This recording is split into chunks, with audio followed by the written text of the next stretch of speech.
Hey guys, welcome back to the printing workshop. I'm Matthew, and today we're going to be discussing changing a toner on a Xerox VersaLink B610 printer.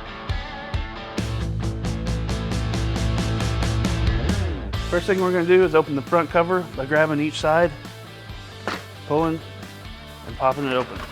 We're going to reach inside and look for the big orange rectangular sticker. We're going to grab the handles on each side of that sticker with one hand, pull straight out. There's your toner. It's that simple.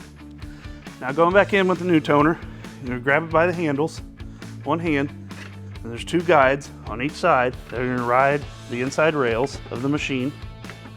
Just give it a good push, and it'll click, and you'll close your front cover, and you're done. Hey guys, if you want to see more great how-to videos on this same model, click here.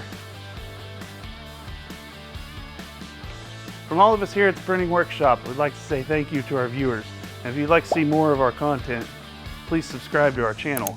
Also, make sure and hit that like button.